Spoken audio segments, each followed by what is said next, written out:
So, a very, very warm welcome to you. Thank you very, very much for coming. We really appreciate it. This is both a bit of a celebration, where we're celebrating the fact that Sphere's been around for 25 years. We're also going to be reflecting on the last 25 years as well as looking forwards. We're going to be critical, both negatively and positively, about Sphere. That we don't have any Chatham House rules, and we are going to be recording this session, and we're going to put it on YouTube later, just to let you know. But first of all, just to help melt the ice, if there is any, in the room. And if you have a neighbor, I see yours doesn't have a neighbor yet, but if you have a neighbor and would like to, please turn to your neighbor and just for a couple of minutes, share why you've come here, why are you in the room, what's brought you out of interest in Sphere, or what's your connection with Sphere? So just turn to your neighbor for a couple of minutes and just share. Thank you so much.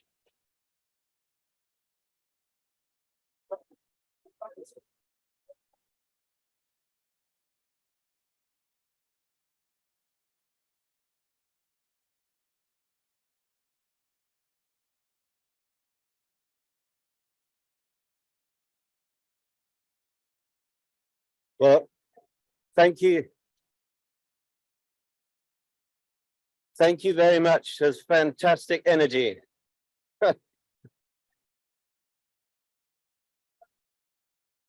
Thank you.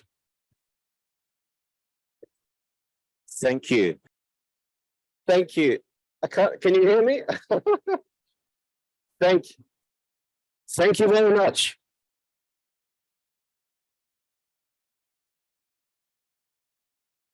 That's wonderful. Amazing energy in the room. Thank you. And just to let you know, which is probably why you're here, is that there is cake afterwards. So please stay around and continue sharing and meet some other people, old faces, new faces. So please, if you can, enjoy us till 12:30 and please join us in a little bit of a celebration. So first of all, a really warm welcome and a massive thank you to our panelists. We really appreciate the preparation they've done before coming here and for agreeing to share this morning. So on the panel is Gabrielle Kodoy Cirillo, Tuba Siddiqui, Susanna Davis, Paula Reed Lynch, and Nicholas Stockton. And we're really looking forward to hearing what you're going to say later. I'm going to start off with a couple of introductory words. I'd also like to thank Vanda, who's going to be our facilitator for the panel, and we'll have a Q&A session as well later. So yeah, if you've got any questions, please hold them for the Q&A session.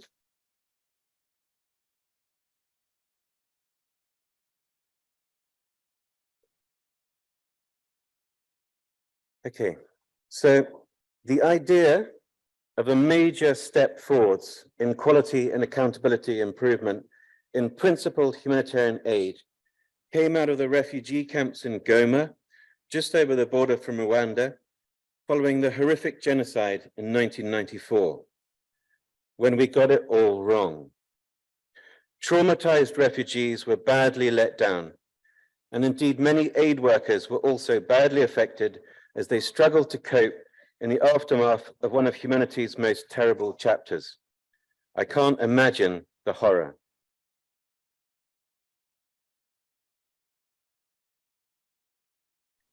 Aid agencies are very good at the who, at branding, at PR, fundraising, promoting ourselves.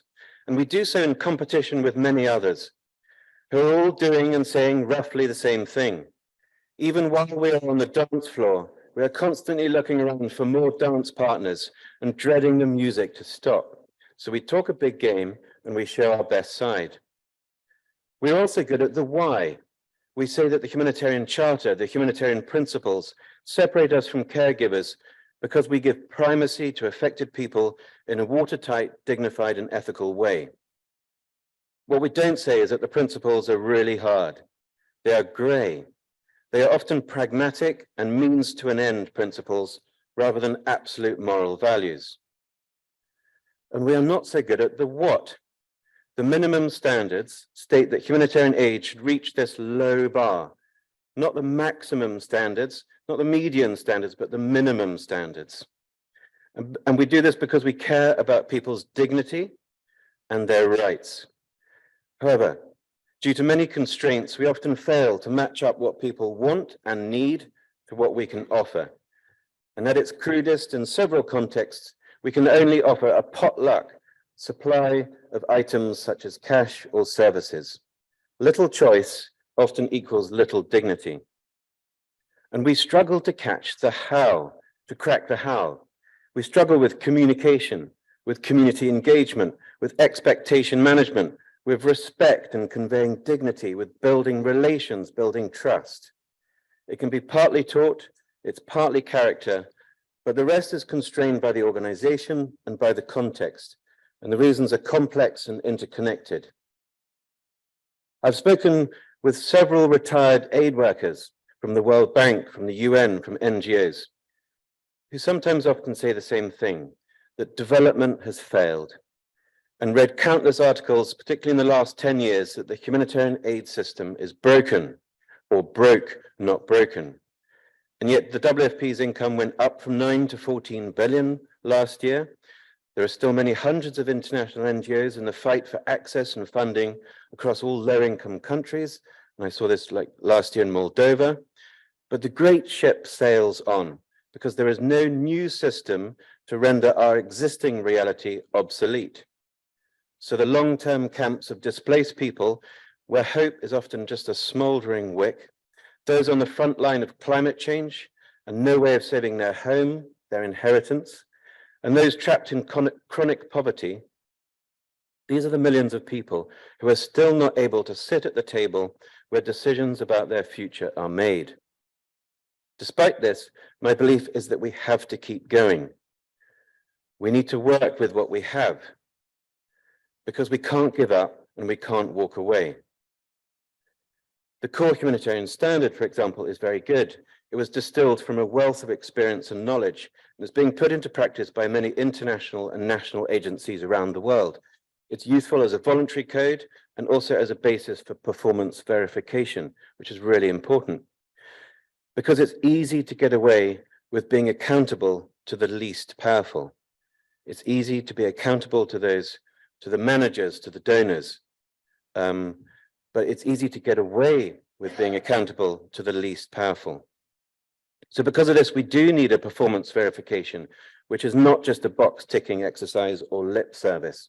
And that can enable us to get it right so that we can show we're walking the talk. The Sphere Handbook is a must-have resource for thousands of aid workers and policymakers. It's 25 years old. The book is often a treasured possession, and in fact, it's one of the first items to be packed alongside a toothbrush and a phone charger. Can anyone relate to that? Putting that handbook into your bag with the toothbrush and phone charger. And it's a very special book for us, for humanitarians, because it is so useful. It's the embodiment of many hundreds of experienced and knowledgeable experts who have poured blood, sweat, and tears into drafting and redrafting each word and each number. And it's until it is as good as it can be. And this includes the humanitarian charter as well as the technical chapters. And if you wanted someone to sign your copy of the handbook, I wonder who you'd get to sign it, because it'd be necessary to ask countless authors and contributors. And that's why it's so special. It's from the many, for the many. So the strength of Sphere are now the many focal points. And I'm delighted that there are a few focal points, trainers and trainers of trainers and champions with us today. They're ensuring that the baton is passed on to the next generation. And in fact, this recent photo is taken from very near to where those refugee camps were located in Goma. And it says far more than I could ever say. My final slide, I just want to do a plug now for the Humanitarian Standards Partnership. It's a network of 10 standard-setting initiatives. And Sphere hosts this partnership. In fact, we're hosting a meeting this afternoon of the partners. There's a website, there's an application.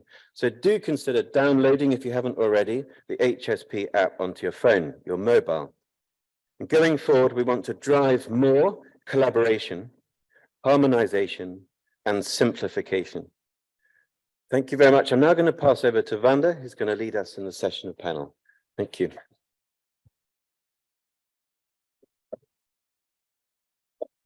Thank you so much, William. And just basically build upon what William mentioned in the Humanitarian Standard Partnership, just to break in the ice. Is anyone already have the HSP in your mobile phone?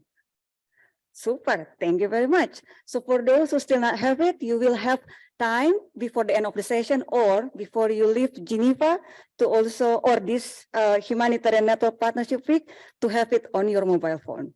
So when you've been deployed or when you are talking to your partners or when you work in the disaster area, you don't need to wear the book as one option, but you can also have on your mobile phone. Thank you very much. Secondly, who already ever attend a Sphere training?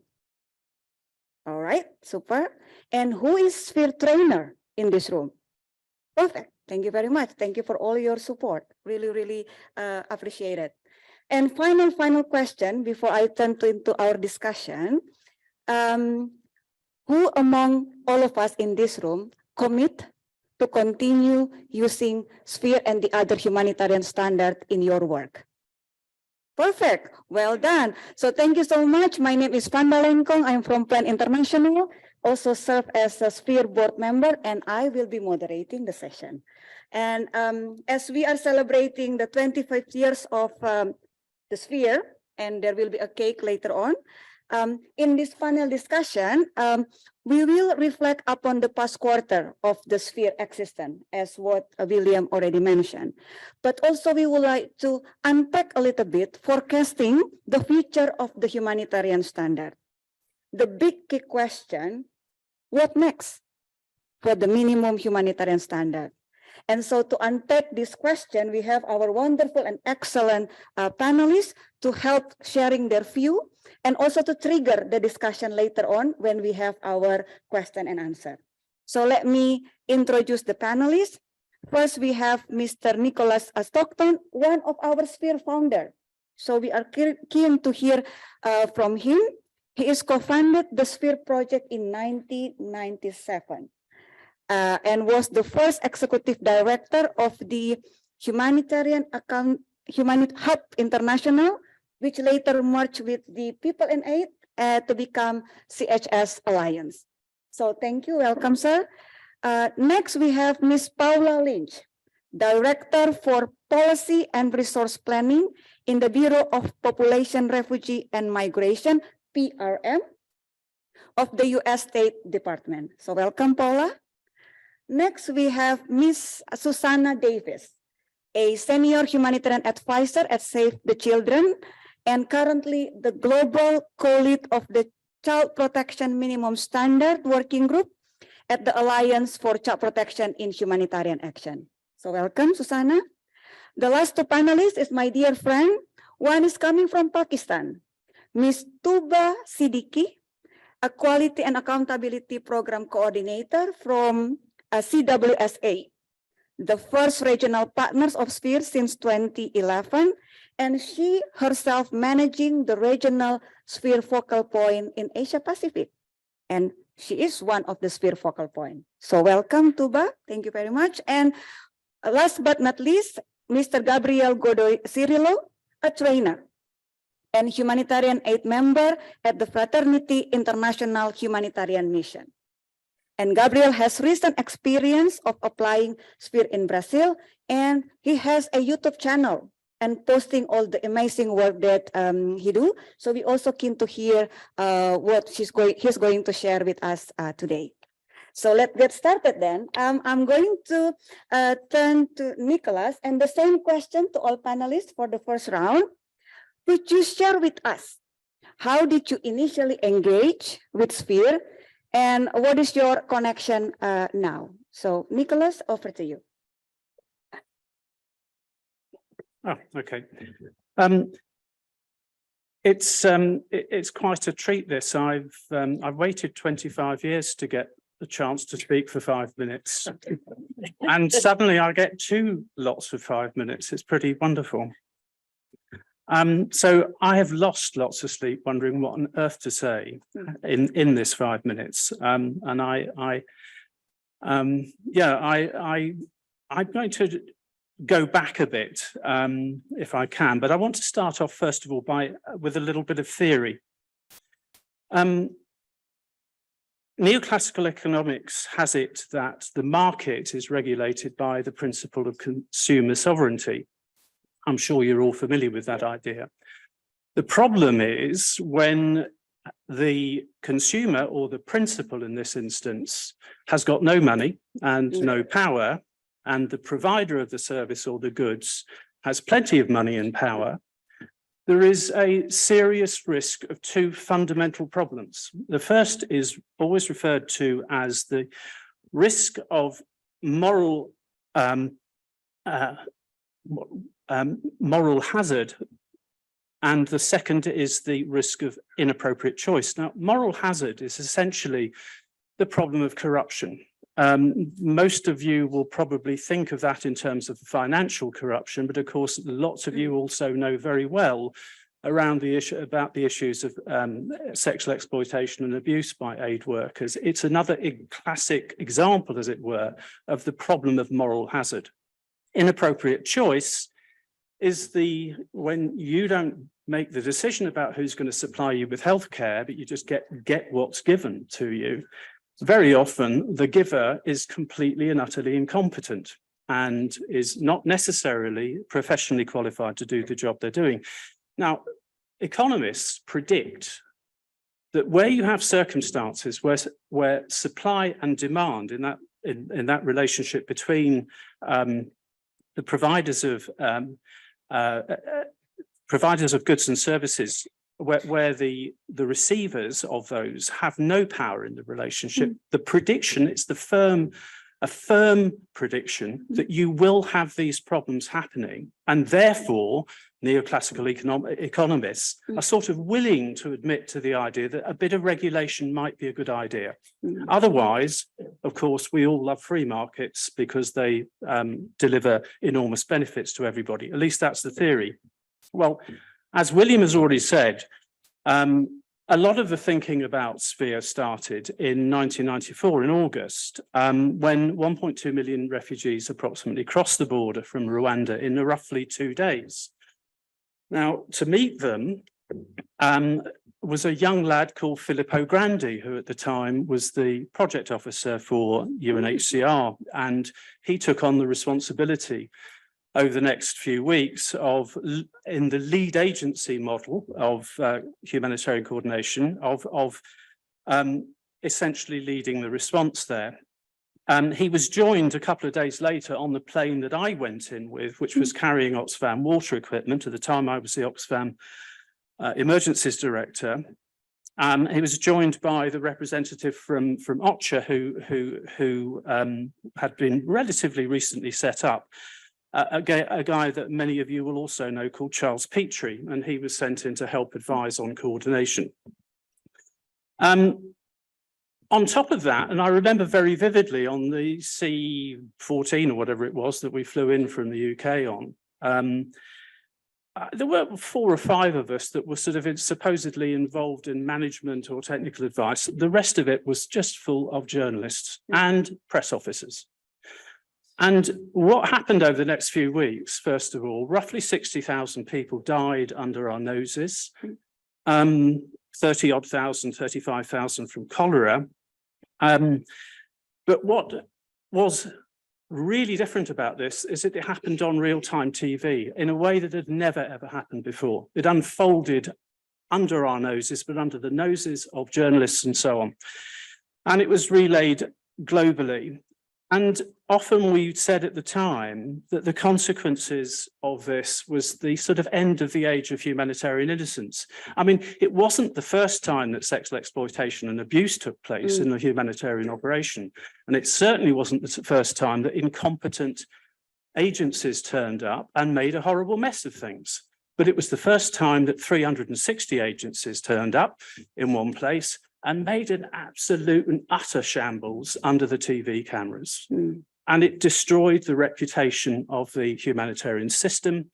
And at the time, those of you that will remember it, well, the main journalistic byline is, what are they doing feeding the killers in the camps? And that's what we were found guilty of. A few of us came back from that, and I've apparently had my 5 minutes, so I will try very quickly to say a couple more points about this. A few of us came back and got through the offices of the Steering Committee for Humanitarian Response, we got the idea that we really ought to do something about laying out some foundations to address these questions of incompetence and moral hazard. And that's really where the Sphere Committee came from. Sorry, the Sphere project came from. I was its first chair. I co-wrote the original proposal with Peter Walker, who was the policy director at the IFRC at the time. And you sort of could say, I'll make you happy if I say this, the rest is history. I would have said a bit more, but I haven't obviously got the time. But I just add one more sentence or two, perhaps, if I can get away with it. It did become apparent within about 3 years of the Sphere project being in existence that the compliance verification, the quality assurance side of it, was not going to get taken forward. And I'll never forget Jim Bishop of Interaction saying to the board, the project management committee meeting, when this question was raised, I think by me, he said, if it attempts to cross the Atlantic, it's going to be dead on arrival. And apologies for my terrible American accent. The thing in question was the compliance verification element.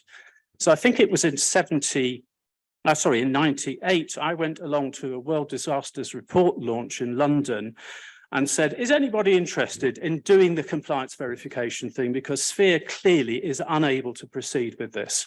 And out of that, a couple of other organizations said, yes, let's have a go at this. And we got the Humanitarian Ombudsman project up and running, and that morphed eventually into the Humanitarian Accountability Partnership, which has ended up in the CHS Alliance and so on. And then this is my last sentence. I worked for OCHA a few years back now on a job looking at the implementation of the transformative agenda, one of these numerous policy initiatives which lie at the bottom of this compost heap of policy initiatives that we all managed to completely forget about. That particular one, my job was to wander around, see what's going on, see whether there was effectively compliance with principles of accountability to affected people. Answer, not one bit of it. Not in Haiti, not in Sudan, not in South Sudan, not in Pakistan, not in Afghanistan. I went through operation after operation after operation, looking really carefully, and I was horrified. It was worse in most cases than it had been in Goma. So what went wrong? Okay, thank you so much, Nicholas. And again, when we have a co-founder Sphere in the room, we can always fascinate into all of the history. But also keen to hear from Paula. Thank you, Nicholas, for that. Sorry. Over to you, ma'am, for your intervention. Good morning. Thank you very much. I'm going to just read my comments and try to get through them in 5 minutes so that I can beat the clock. The development of the minimum humanitarian standards was originally done in 5 sectors: water and sanitation, nutrition, food aid, shelter and site planning, and health services. This is the first edition of the Sphere Handbook, and it had cool little separate Nice. chapters that you could take out and take with you to the field when you wanted to go to the field. This was the very first one. This is the most recent one. It fits in your pocket or along with everything, and it has everything. You don't have to choose which chapter you're going to take. They needed to, the standards, however, as they were being negotiated, needed to be agreed by both the subject matter experts and by governments.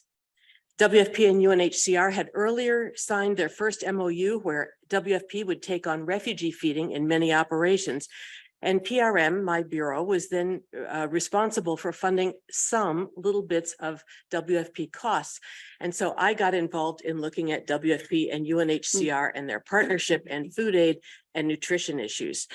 It wasn't very difficult then for the Bureau to decide that I should be involved in the development of the minimum standards on nutrition. But I want to first talk about the context. When Nan Bazard first mentioned the idea of working to establish minimum standards for humanitarian assistance, here is some of the context regarding standards that made it such an easy thing to agree to. You may recall "We Are the World," the anthem that emerged from a famine in 1985 in Africa. We, the international community, were in the habit of doing what we could, but without an agreed way to set targets for what actually needed to be done. In Somalia in 1991, we had seen actual cases of scurvy. You may remember reading history about sailors on ships hundreds of years ago getting scurvy because they lacked vitamin C. This were people who, in principle, were surviving on humanitarian assistance, but had no access to fresh fruit or vegetables in their diet, and scurvy was the result. We learned the hard way that a hungry person will not eat everything. A hungry person will not just eat anything. We sent sorghum to the Horn of Africa in the early 1990s, and that did not solve the problem because people didn't eat it. They didn't know what it was or how to fix it. Pellagra broke out in that decade among Mozambican refugees in Malawi. PRM sent cash to UNHCR specifically to purchase peanuts to provide to refugees in Malawi. After the Rwandan genocide, similar to Nick, although I was not on the plane, I was not out there, I recall way too many discussions back in Washington in the debate over how much water actually needed to be provided for the tens of thousands of Rwandans that had sought refuge in Goma, which was then in Zaire, now DRC. Amidst all this, though, on a positive note, the Centers for Disease Control in the US had published in 1992 one of their morbidity and mortality weekly reports on humanitarian emergencies that had listed many of the sectors that Sphere later put together. Mike Toole and Phil Nieberg were among two participants from the CDC. In those days, when I held the portfolio for food and nutrition in PRM, I was asked to work with the nutritionists that were establishing the minimum nutritional standards. Now, I am not a nutritionist. I negotiate humanitarian issues with agencies and with other countries. But I can assure you with my broadest, most respectful smile that nutritionists are without doubt the most argumentative people on earth. On the minimum daily caloric ration, there was a ton of discussion and debate. One of my favorite nutritionist advocates to deal with was Rita Bhatia of UNHCR. We discussed nutrition for hours. I learned so much that the 1,000 calories per day that you may hear is the minimum standard in order to sustain life. Well, that's true if you're lying in bed doing nothing, which is, as you know, not the case for any forcibly displaced person ever. And I will admit that I finally learned that agreeing on a minimum standard of 2,100 calories a day was not the result of diplomatic negotiations, but of data and evidence. I'll say more about that in my answer to the second question. PRM, my bureau, and USAID OFTA, which is now BHA at USAID, funded the Sphere project from its inception in 1997, alongside a host of other government donors.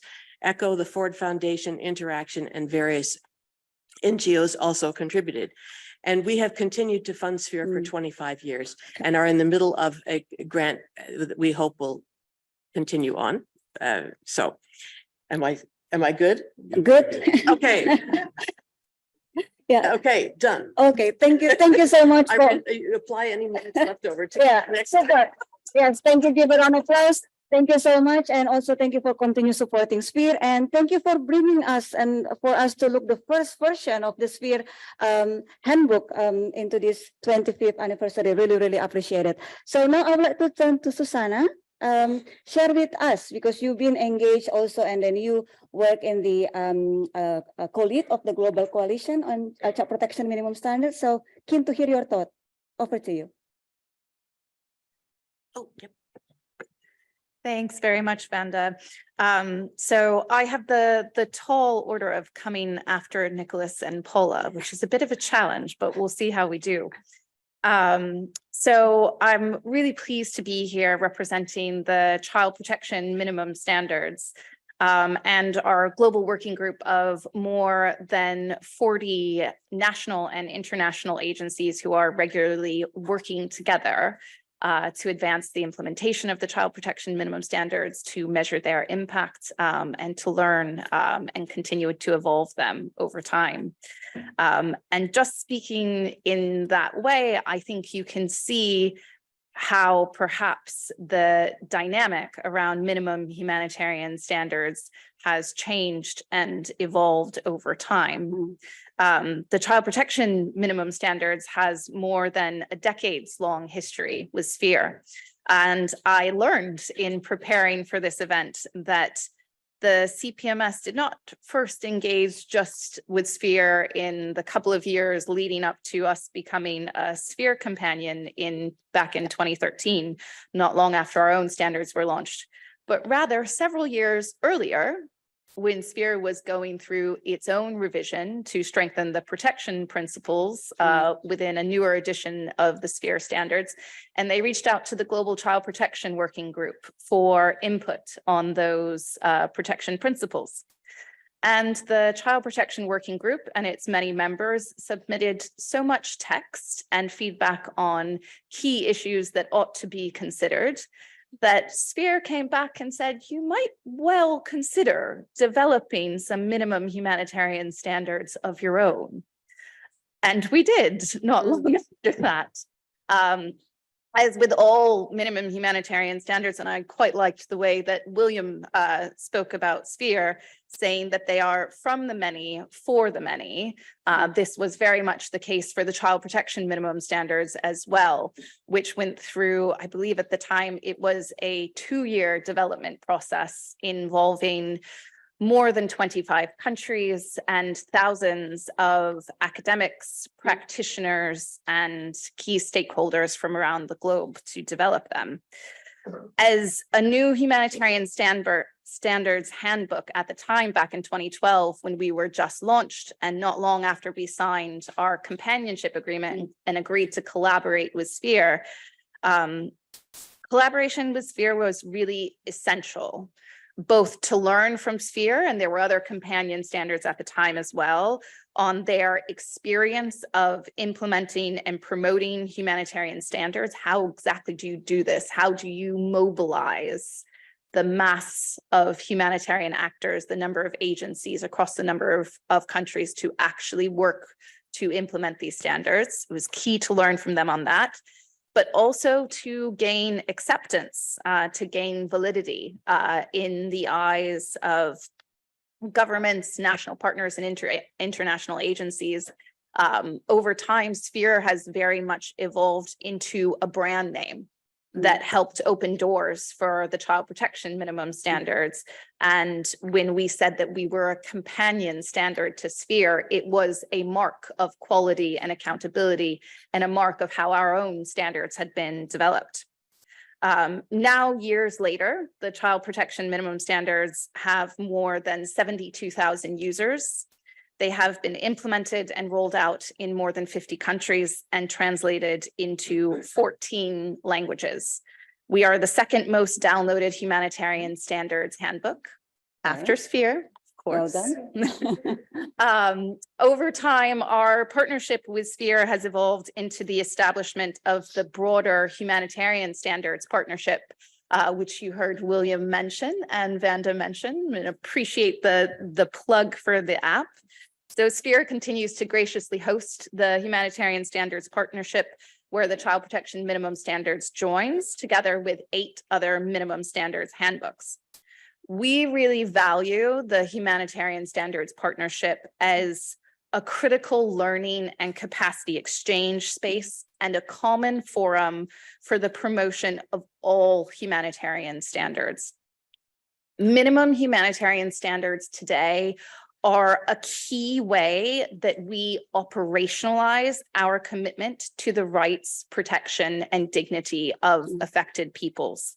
They are the way that we go from these commitments and these principles, which William described as gray, to actionable, practical steps that humanitarian actors and agencies can take and which can be measured and which we can learn from.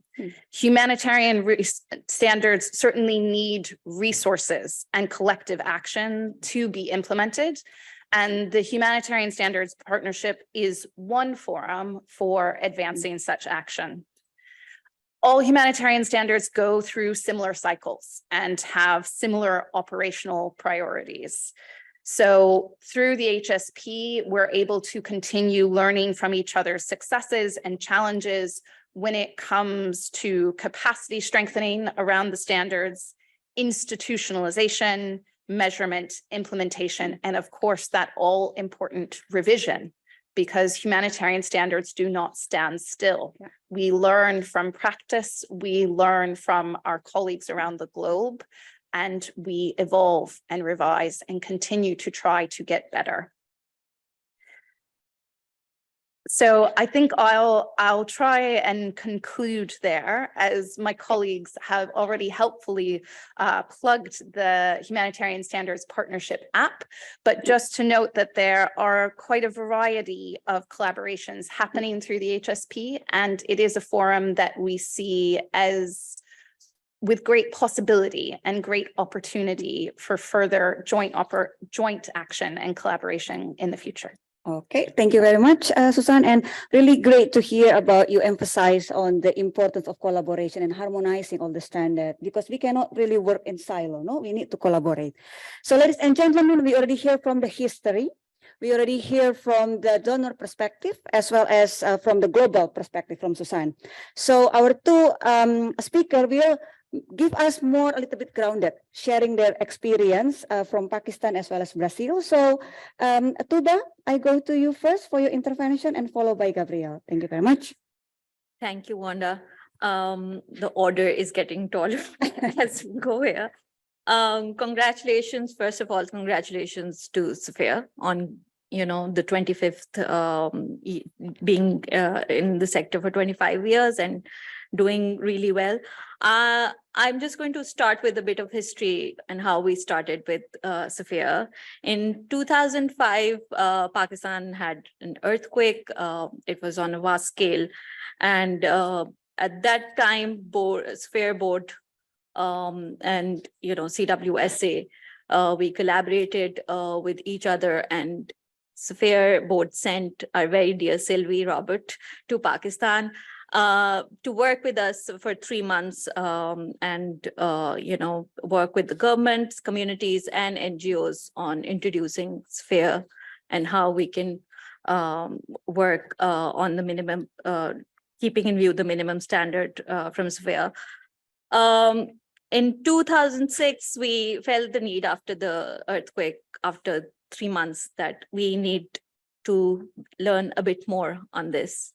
And so we raised fund for it, and then we requested Sylvie again to come back, to keep on coming back to Pakistan, to give us more information and more capacity, strengthen our capacity on Sphere, as well as quality and accountability overall. After that, in 2006, Sphere, CWSA became the Pakistan focal point for Sphere, country focal point, and we started our journey into building capacity of other local organizations on Sphere and quality and accountability. 2011, CWSA became the first regional partner, and we look at the Asia Pacific region. We did deployments there. We did Sphere TOTs in Nepal, Japan, Korea, Afghanistan, Iran, and we promoted and advocated for Sphere on the regional level. In 2011, we also hosted a first Sphere Focal Point Forum in Thailand, where the Asian region focal points, they came together to again talk and see where are the challenges, where we can learn from each other. And that this practice had been going on since then, that after couple of years, 3 years, we have this one forum in Asia where we come together, the focal points, and exchange knowledge with each other. We actively support Sphere in setting up the country focal points in the Asia region. We try and identify focal points that can, help promote and advocate for Sphere in their own countries, and work with local organization as well as the national organization. The fact that the collaboration works so well with Sphere is I was talking to, because I'm fairly new, but when I was talking to the organizational management, that how did we start it, and why have we gone with why the collaboration is so successful. One thing that came from all the management that had been involved with collaborating with Sphere is that Sphere has always been in a supporting role, and that had led the local organization to understand, adapt, and initiate any trainings or events around Sphere at their own pace. There is no imposition. You have the time, you have your own pace that you can go forward with. And that had led to a very supportive and you can say a two-way communication between Sphere and CWSA, where they have been able to have so many focal points and a very successful focal point system at the regional level as well as at the country level, if I say so myself. This also connects to what Giles Dooley, if you've been in his session yesterday, that localization will only come if we are in a supportive role. We can't empower people, we can't empower NGOs. We can only support them to help them empower themselves. And we feel that Sphere role had been in that area where they have been in a supportive role and not in a very imposition role from the, from the Western side of the border. So that had been really helpful in, pushing us forward and working on these thematic areas. Another thing that we do with Sphere is that we talk about it in a very humanitarian sector. We talk about it for the humanitarian sector, but we as an organization, and we do advocate that it can also be seen as something that development sector can adopt in various ways. So for our projects, for our development projects, and for other organizations that we work with and their development projects, we do contextualize in a sense that we help them to contextualize in a sense that it can be seen and worked with development projects as well. So this is what we've been doing. Currently, we are continuing our work as the regional partner and as a country focal point, and our major area had been how to help local organization understand it and adapt it. We've translated the versions in Urdu, as well as we've helped with another focal point, Akbar in Afghanistan. We've helped them supported them in translating it in Dari as well. Okay. So that's what we've been doing. Thank you so much. Thank you so much, Tuba, and then also for bringing the connection with the localization agenda. I know that we already hearing so much, but if you can also bear with us, because we would like to keen and hear from Brazil. So Gabriel, over to you. And if you have any question, please keep it you, and then we will open later on for question and answer. Thank you. Thank you, Vanda. Thank you, everyone. Good morning. Thanks for being here. Thank you for all the speakers, for Sphere for the opportunity. And on behalf of Fraternity International Humanitarian Missions, it's a pleasure to be here, to be sharing our experience. So my initial engagement with Sphere started back in December 2020, when I had my first volunteer experience with FIHM within the Roraima Humanitarian Mission in up north Brazil. It's important to say that by that time, FIHM was already a Sphere focal point in Brazil and became a Sphere focal point in 2021 in Portugal as well, and had already translated the Sphere Handbook into Brazilian and European Portuguese. Before going to Roraima, it was very important to have an introductory course on the Sphere standards. So I got on the field already with the initial experience with it. My first role was part of the team of livelihoods and durable solutions, which was great. We were working and we were still working with indigenous Venezuelan refugees. So I was in charge of doing correct follow-up of the capacity building courses and making sure the indigenous Venezuelan people were getting the most of the courses. And also about the cultural aspect of it. So it was very important to see into practice the core humanitarian standards and to really know what it means to be accountable to indigenous Venezuelan people by that time. So it was a very important initial experience for me. I didn't know much yet about Sphere, but it was a process, you know. By April 2021, I had the opportunity to participate in the first Sphere mock. I think it was a preparation for me for the new role that I assumed 1 month later, on May 2021, as an assistant coordinator in a board refugee shelter in the city of Pacaraima, Brazil. And by that time, you could see like every day the whole book coming into practice, because the daily routine of a refugee shelters to be on the field is not easy. A lot of things happen, and then you can see protection principles in action, the core humanitarian standards, all the technical chapters. So it was a really challenging experience, but very important to really apply and see Sphere into practice.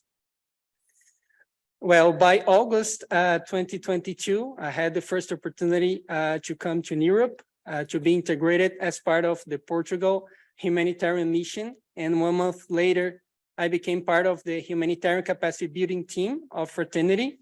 And then it was an opportunity to bring all this practical knowledge into theory as well, and digging deeper into the Sphere Handbook. And it was like a 6-month preparation for one more challenge that we had. So on January 2023, we became part of the Poland humanitarian mission. We are currently there working the Krakow area. And on February, we had the opportunity to be on the Sphere Standards Workshop in Warsaw. It was a very great opportunity. We're gonna have a next workshop in May and a TOT in June. So Fraternity International Humanitarian Missions, along with Sphere, Save the Children, Humanitarian Leadership Academy, has been part of Sphere Eastern Europe programming. And it's been very important, you know, to share our practical knowledge into theory and to bring Polish humanitarian agencies and humanitarian professionals into the Sphere knowledge. It was a very important, and I'm going to quote one of the participants' speech at the end of the workshop, why this handbook was not in my hands a year ago. So I really feel our role as Fraternity International Humanitarian Missions and myself right now part of the humanitarian capacity building team to spread the word and share the knowledge about Sphere. So that's what I feel it's our main role, and really grateful and happy to be here. Thank you. Okay, thank you very much, Gabriel, and also to really bringing Sphere into practice. So it's not only about the handbook itself, it's not only like a document, but it can be really add value at the field level. So building to what we already hear so far, and thank you for all the intervention for the first round for the panelists. I'm going to turn back to Nicholas, and then the same, order. We already heard, considering that the growing in the humanitarian sector, a lot of ideas, perspective, even in this event, in the Humanitarian Network Partnership Week, there is a lot of push on improve, strengthening accountability, simplification of the standard. So Nicholas, what do you like to see for the minimum standard, both in general, but also in Sphere in particular? So over to you, sir. Thank you. I want to go back a little bit again before I will seek to answer the question. But if I go back to my birth 70 years ago, there were a lot of organizations here that were sort of existed at that time, but they had, in some cases, slightly different names. For example, what is now called the British Foreign, Commonwealth and Development Office in those days was called rather more simply the Colonial Office. It sort of rebadged itself in 1966 and became the Overseas Development Administration. Another rather important British institution was a thing called the School of Oriental Studies. It was founded in 1916 to train British colonial administrators, and the core text for that training was a book called Community Development in the Tropics, written by a guy called T. Batten. It was all about localization, actually, remarkably similar to the sort of stuff that actually appears in various parts of Sphere and all sorts of other policy areas. We've kind of been here before, but the point is that these institutions, Oxfam was the Oxford Committee for Famine Relief, CARE was the, this is perhaps 40 years back, but CARE was at that point the Cooperative for American Relief in Europe post-war. Save the Children Fund had been set up actually principally in response to the First World War. What all of this was about, more than anything else, was realizing how to deal with the costs of imperialism, the costs of warfare, and doing so through a process of socializing those costs and trying to address the damage done by colonialism and imperialism through the voluntary efforts often of people that cared about these things. And that's where a lot of us come from. Then in 1972, right at the height of the Cold War, when no one in their right minds in our business would have gone anywhere near the United Nations or indeed anywhere near any of the official bodies, if they wanted to be accepted as humanitarians, a thing called the Steering Committee for Humanitarian Response was set up in Geneva. And do you know what it was for? It was to coordinate humanitarian response. It's exactly what it said on the tin. And it did it. It spawned a couple of quite effective bodies to focus on particular emergencies. The Sahel, for example, it created a thing called the Euro Action. At the end of the first Sudan Civil War, there was an organization called the it was the Accord, the Agency for Cooperation and Research and Development for helping reconstruct South Sudan. Both of those came out of the unofficial NGO, if you like, approach to humanitarian coordination. SCHR, by the way, I'm not going to go through all the members, but it was a critical thing that both the Red Cross movement and NGOs and the major church bodies were all involved in that. OCHA was established in 1991 during that weird period after the end of the Cold War, when we all thought or were told that it's the end of history. You know, it's a monopolar world now. No more international conflict is necessary. Ideology is dead.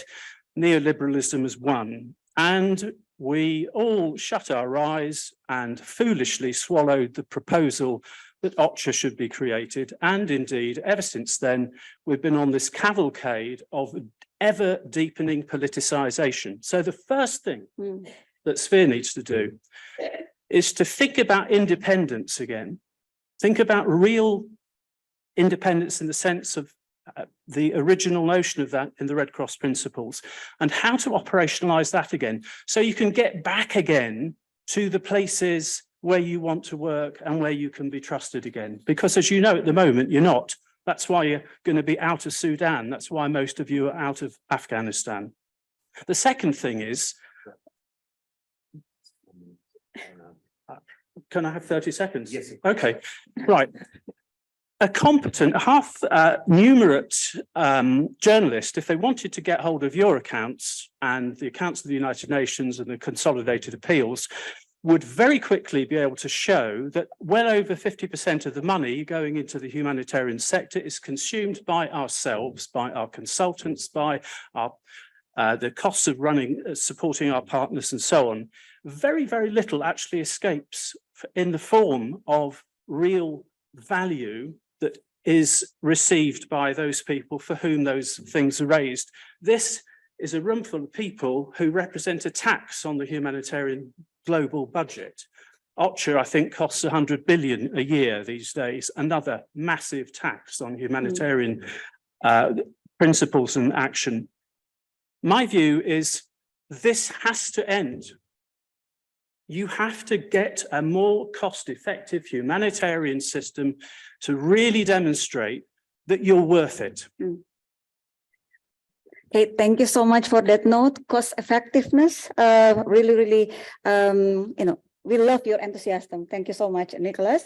Now I turn to Paula, the same question about what is you see next for the humanitarian standard. Yeah, over to you, Paula. Okay, thank you very much.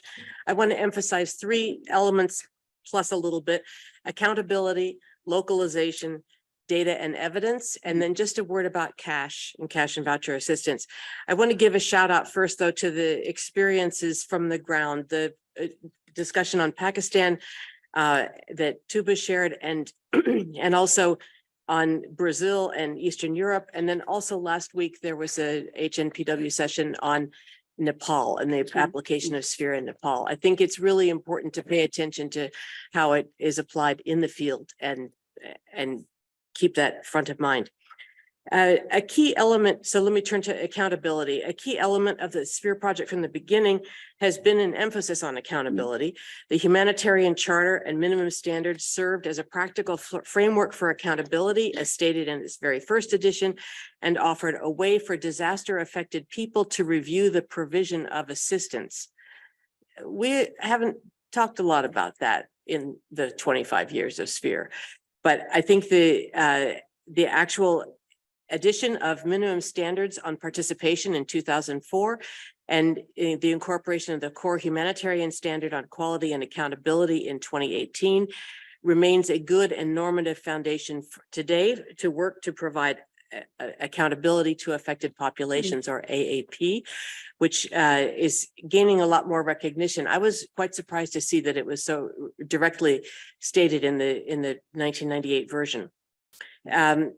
Localization, with the broad recognition of the critical role played by local and national first responders, the humanitarian community is working to localize humanitarian response and increase the amount of aid funding that goes directly to local actors. But we need the participation of local organizations to make sure that the minimum standards reflect their own priorities and that they get the job done. Local organizations, funders, and policymakers must also work together to ensure that standards are applied consistently. PRM's current funding to the Sphere project contributes to this effort through support to locally led adaptation of Sphere resources, locally led trainings, the establishment of regional and sub-regional networks, and the translation of guidance into more national languages. Translation is really an important part of this. Turning to data, we need to improve our data collection to make it more timely, accurate, and interoperable among stakeholders. We also need to prioritize the integration of the data that we already have into humanitarian response and policymaking.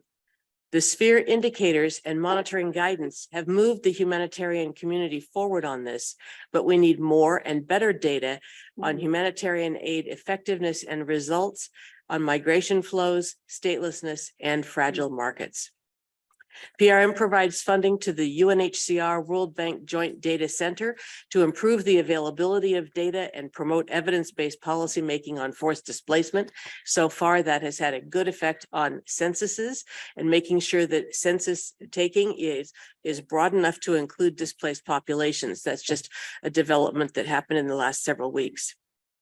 Finally, on cash and voucher assistance, we know that it is covered in the 28 Sphere guidelines.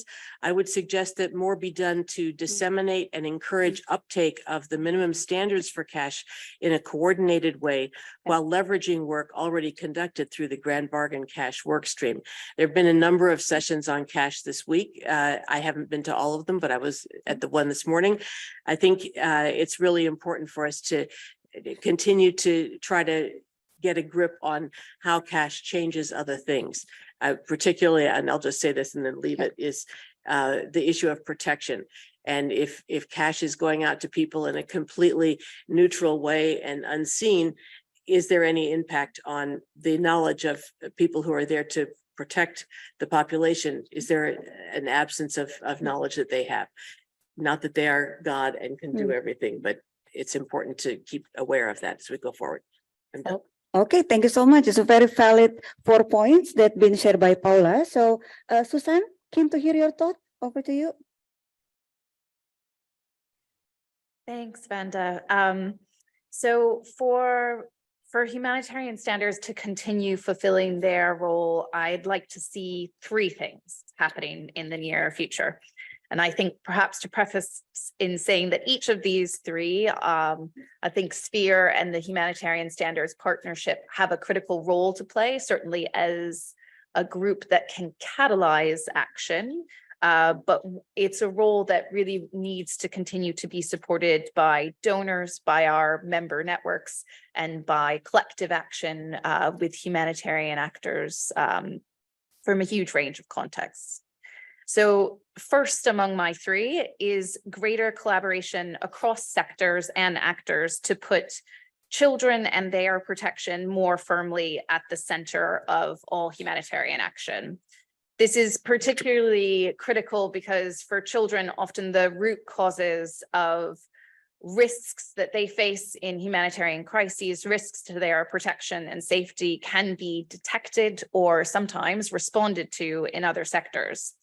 The Humanitarian Standards Partnership, together with Sphere, has a role to play in promoting this cross-sectoral collaboration through interoperability of our standards and to strengthen the centrality of protection and the protection principles which underpin all of our humanitarian standards handbooks.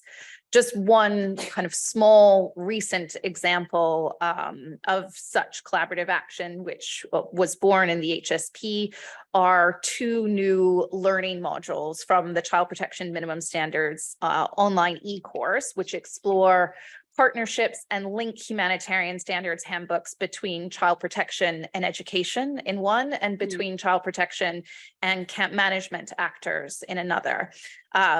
HSP members jointly produced these modules and are promoting them collaboratively. At the Child Protection Minimum Standards, we are investing in a whole range of tools and resources to advance collaboration across sectors for children's protection and well-being, aiming to work together in partnership with non-protection sectors. But critically, we do continue to need resources, support and action and engagement from donors in this area, where we often see that the way funding is distributed and the way our humanitarian response is often organized still does really encourage this silos. So for our own efforts to bridge gaps between humanitarian standards, there need to be kind of corresponding changes in other elements of the system. Second, I'd like to see greater ownership of humanitarian standards by national and local actors who are critical for standards to be implemented and make an impact. Such ownership requires that national and local actors, both government and civil society, are able to play a leadership role in the implementation and revision of standards. Many good examples of this do already exist, and I only have to turn to my left to look directly and reflect on the experience that Tuba was sharing from Pakistan and in the Asia region. And a great element of Sphere's work with country focal points. The Child Protection Minimum Standards has had some experience with this as well in directly funding national and local actors to lead country level activities to roll out and implement the standards. But I think more action is certainly needed in this area, and collaborative work through the Humanitarian Standards Partnership brings the opportunity to pool resources and invest in solutions that increase access to humanitarian standards.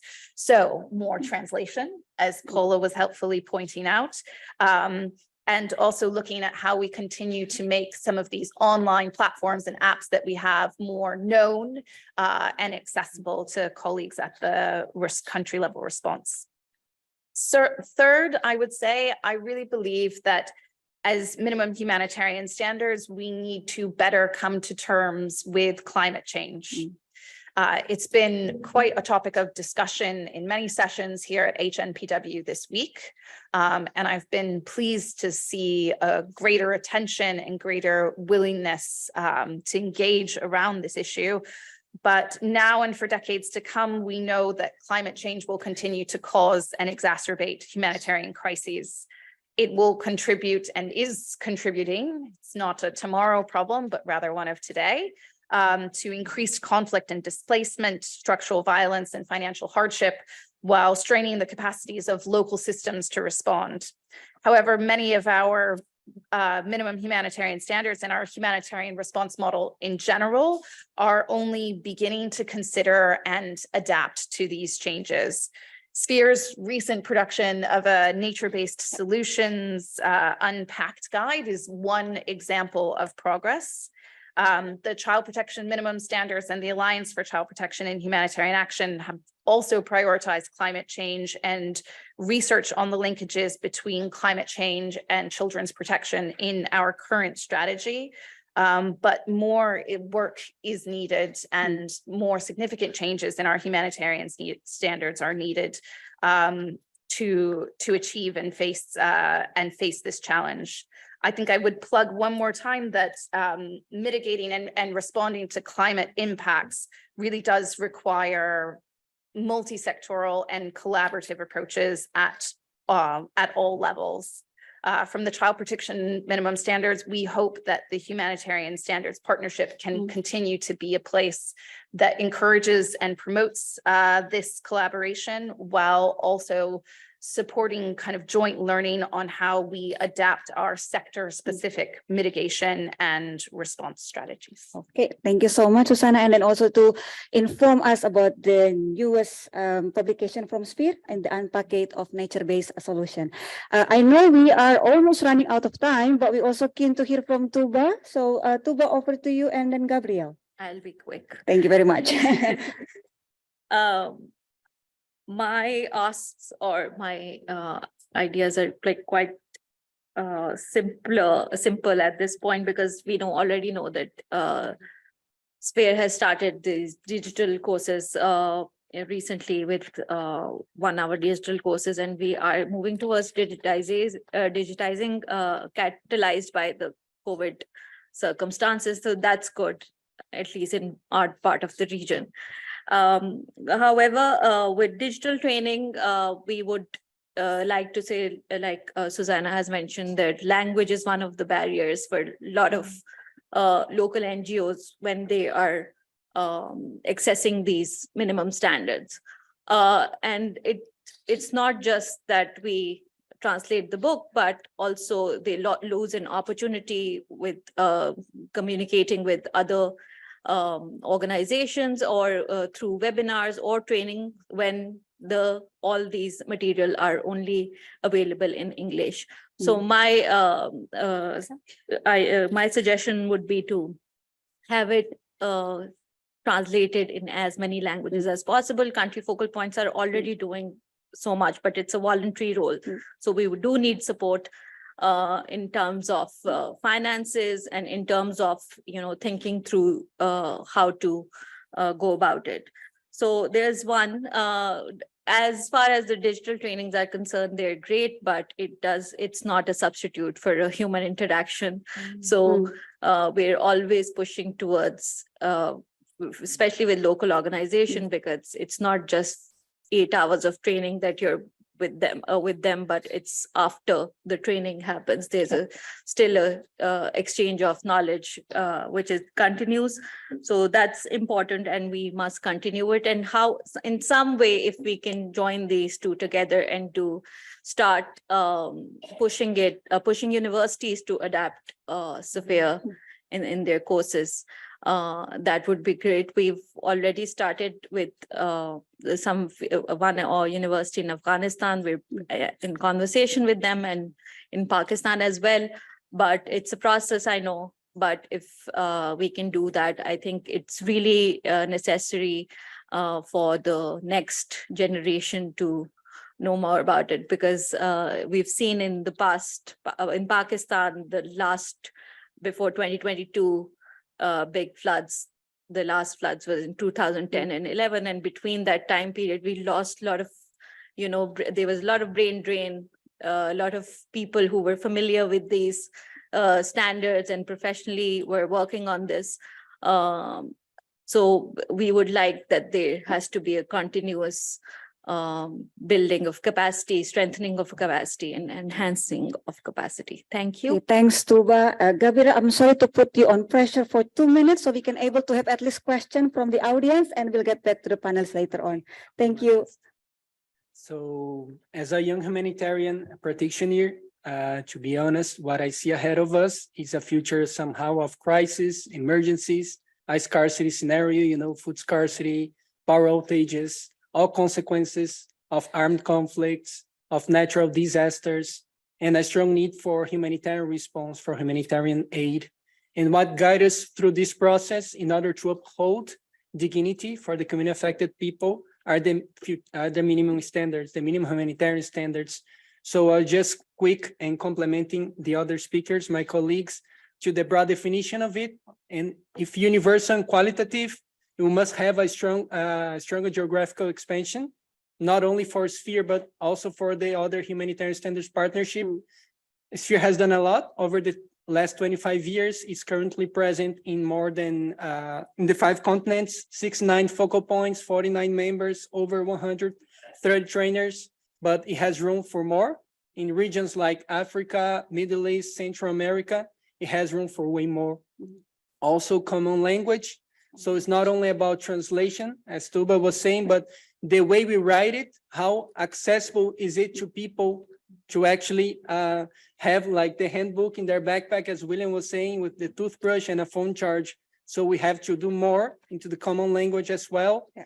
Involvement with other sectors of society. Here we're talking about public sector. We bring the case of Ecuador institutionalizing Sphere standards into its NDMA authorities, which has been great. Also involvement with university, as Tuba was saying, careers like nursery, environmental engineering, social services, strengthen their curriculum through the Sphere standards so that young people, it's important to say that throughout its 25 affiliates, Fraternity International Humanitarian Missions has trained since 2020 over 1,500 people ready to act in crisis and emergency scenarios throughout Brazil and Latin America. So we're talking about young people. It is important, this kind of engagement.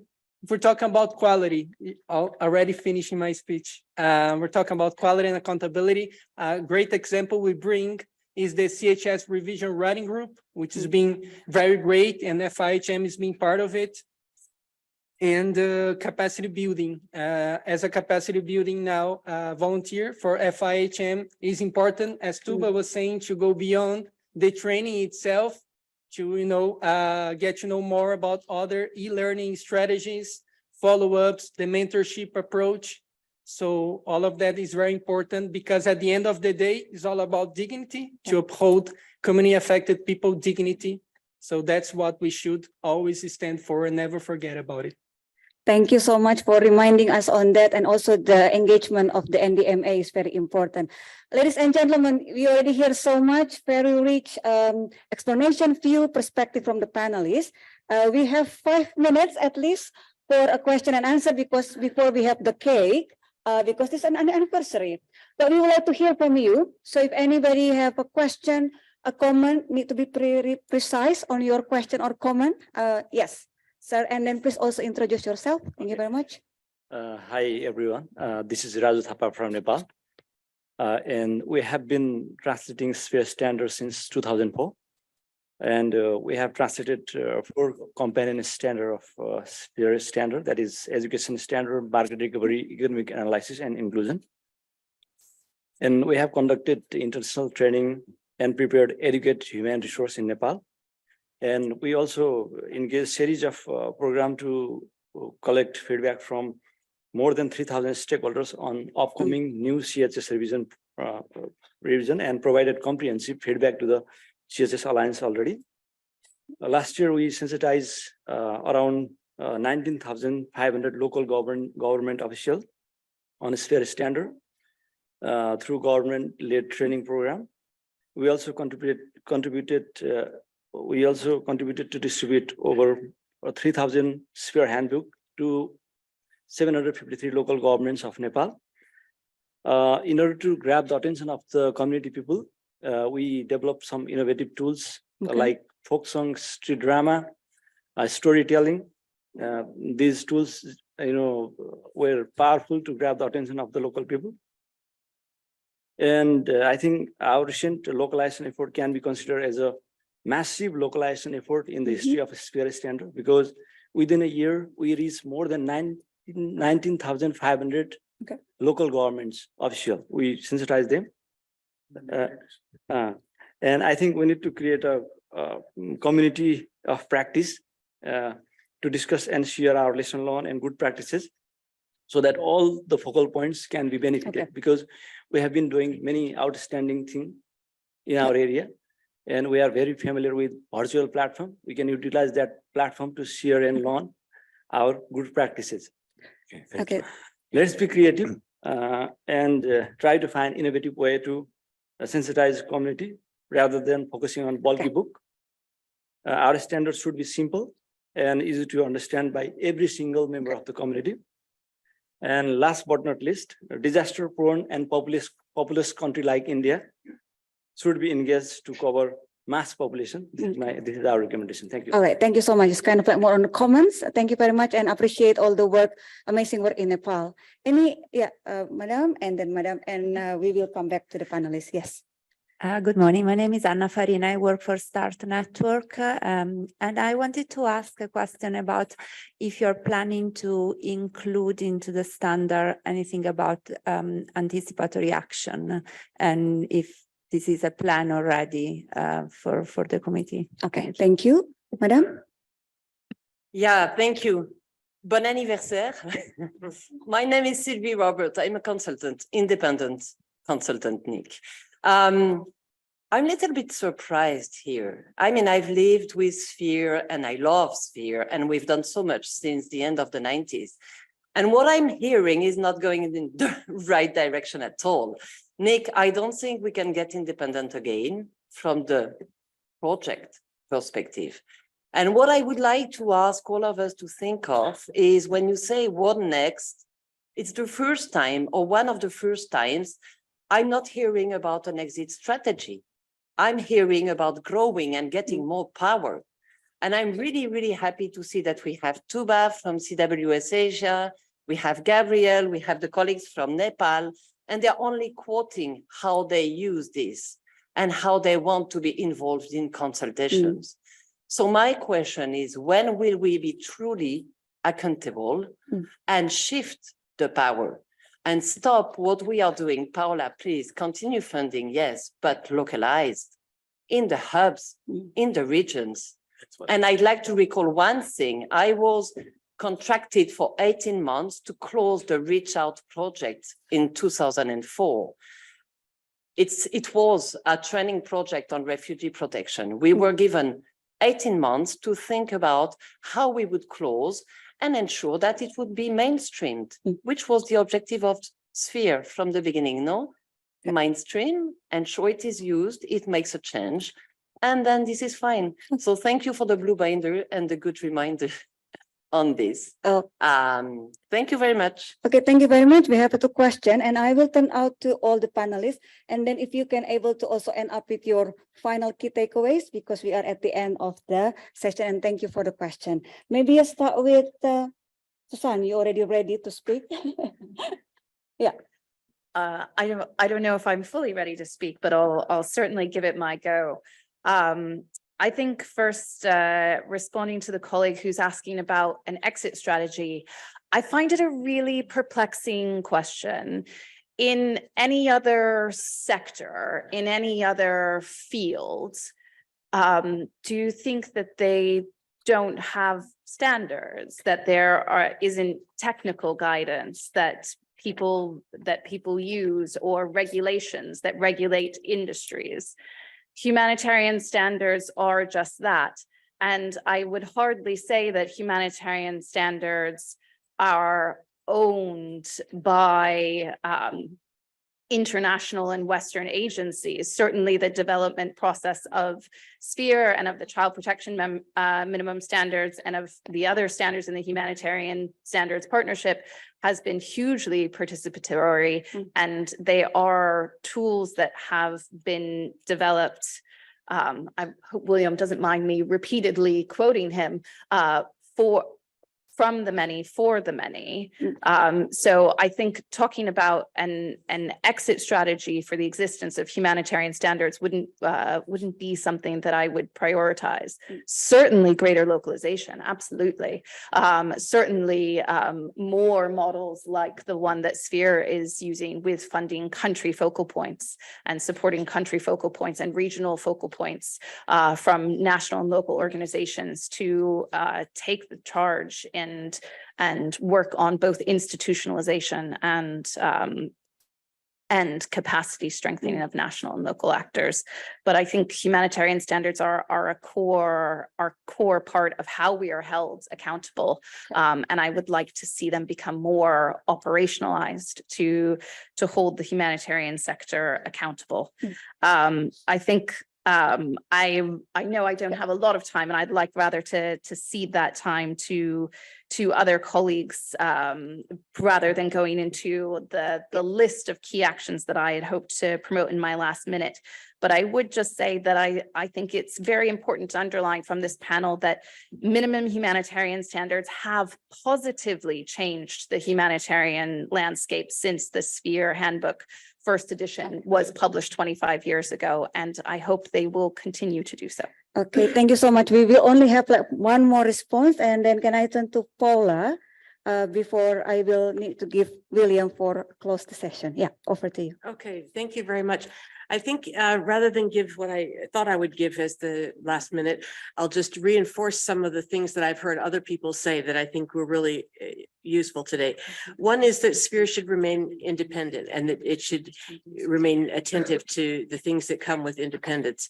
Another is greater collaboration across sectors. I think that's really important. I think that gets us into trouble a lot. We need greater ownership by national and local actors. That's what I tried to say in my second question answer. And clearly we need more translation, more online platforms, more training at the local level. And climate change is something that is so big, it's going to be very difficult to figure out how to boil that down. It's probably going to be something that gets integrated into each of the sectors rather than say here's the sector of climate change, but that's going to have to be done too. I think the emphasis on dignity is really crucial. That goes along with localization. It goes along with not thinking that you have the answer because you have the standard and therefore you know exactly what to do in this small community. It means that you know what's needed, and then you have to figure out how to make it contextually relevant with dignity for the community that you're dealing with. So that's okay. Thank you so much. On the question on the START network, we will answer later on from with the Sphere Secretariat. But thank you so much for all your passion in hearing of the perspective from the panelists and also some of the question. If you know that we have a Sphere booth as well in this event, if you would like to continue engage with us and have more experience to share and then question, feel free to reach out to us and meet us at the Sphere booth. And so I would like to, and thank you for all the panelists for all your great perspective and views. And I would like to turn over to William for the closing remarks. Thank you very much. Yeah, thank you. Thank you, panel.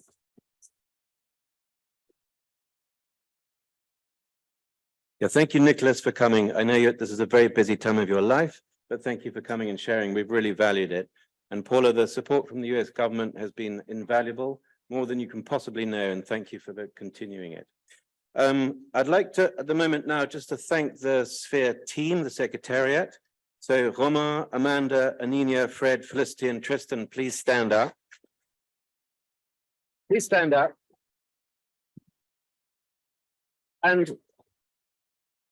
And those who have worked for Sphere, I know there's a few people here who have used to work for Sphere, including Tanya at the back, but those who worked for Sphere, please also stand up as well. Thank you so much for your work before.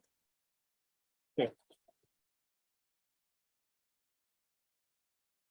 So your DP network, ID, thank you for being here. Maher, Thank you for being here. Please stand up. And also, so if you're a focal point and if you're a trainer, please stand up. It's wonderful to see you.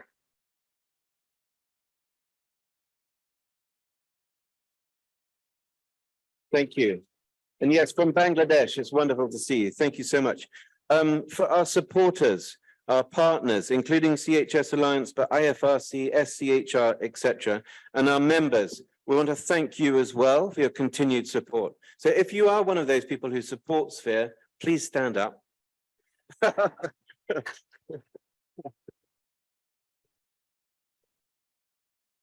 And finally, to our governing board, you give your time, you give your expertise, you give your service. And to Rita, thank you so much for all your hard work this last year. I know it's been difficult at times, but thank you so much. Rita is now, who is our president, Rita is now going to cut the cake. So let's give a round of applause to Rita first. And then let's join Rita as she cuts the cake. Thank you. Thank you.